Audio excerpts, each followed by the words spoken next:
মধ্যপ্রাচ্যে চলমান সহিংসতা এবং ইসরায়েল ফিলিস্তিন সংঘাত ঘিরে এবার দৃঢ় অবস্থান নিল যুক্তরাজ্য। আন্তর্জাতিক সম্প্রদায়ের চাপ ও মানবিক উদ্বেগের প্রেক্ষিতে ব্রিটিশ সরকার সাফ জানিয়ে দিয়েছে, যদি অবিলম্বে গাজা উপত্যকায় যুদ্ধবিরতি কার্যকর না হয় তবে আগামী সেপ্টেম্বরেই ফিলিস্তিনকে পূর্ণ রাষ্ট্র হিসেবে স্বীকৃতি দেবে যুক্তরাজ্য।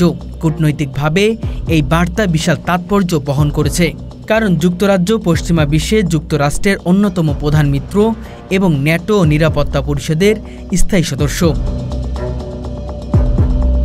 দীর্ঘদিন ধরেই ফিলিস্তিনের রাষ্ট্রীয় স্বীকৃতি প্রশ্নে ব্রিটেনের সম্ভাব্য সময়ের অপেক্ষায় রয়েছে বলে জানিয়েছিল।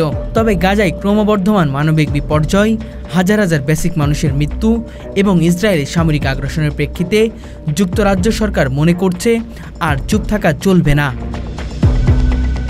ব্রিটিশ পররাষ্ট্র দপ্তরের এক শীর্ষ কর্মকর্তা বলেন, গাজায় যুদ্ধবিরতির ব্যাপারে যদি দৃশ্যমান অগ্রগতি না হয় এবং বেসামরিক হত্যাযজ্ঞ অব্যাহত থাকে তবে সেপ্টেম্বরে ব্রিটেনে জাতিসংঘে ফিলিস্তিনিকে সার্বভৌমত্ব রাষ্ট্র হিসেবে স্বীকৃতি দেওয়ার সিদ্ধান্ত চূড়ান্ত করবে।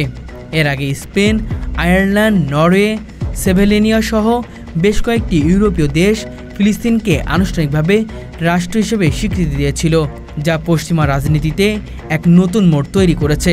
ব্রিটেনের এই সম্ভাব্য সিদ্ধান্ত কেবল মধ্যপ্রাচ্যেই নয়, গোটা আন্তর্জাতিক কূটনৈতিক অঙ্গনেই তীব্র আলোচনা তুলতে পারে, কারণ এতে ইসরায়েলের উপর চাপ আরও বাড়বে এবং দুই রাষ্ট্রভিত্তিক সমাধানের সম্ভাবনাও নতুন করে আলোচনায় আসবে।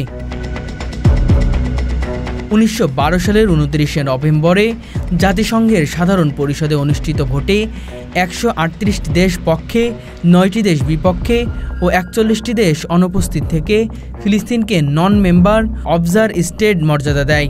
এই সিদ্ধান্তে ফিলিস্তিন জাতিসংঘে ভ্যাটিকান সিটির মতো পর্যবেক্ষক রাষ্ট্র হিসেবে স্বীকৃতি পায়। ব্রিটিশ জনগণের প্রায় 65% মানুষ মনে করেন ফিলিস্তিনকে স্বীকৃতি দেওয়া উচিত এবং গাজার মানবিক সহায়তা অবরুদ্ধ করা অমানবিক। ব্রিটিশ সরকার বহু বছর ধরেই দুই রাষ্ট্র সমাধানের পক্ষে কথা বলে এসেছে, তবে এখন পর্যন্ত তারা আনুষ্ঠানিকভাবে ফিলিস্তিনকে স্বীকৃতি দেয়নি। এবার সম্ভাব্য প্রথমবার তারা সময়সীমা বেঁধে দিয়ে রাজনৈতিক অবস্থান স্পষ্ট করেছে। ফিলিস্তিনিকে স্বীকৃতি দেওয়ার ঘোষণা আসার পর ইসরায়েল বারবারই কূটনৈতিকভাবে অসন্তোষ প্রকাশ করেছে এবং এই ধরনের সিদ্ধান্তকে শান্তি প্রক্রিয়ার বিপরীতমুখী পদক্ষেপ বলে আখ্যায়িত করেছে।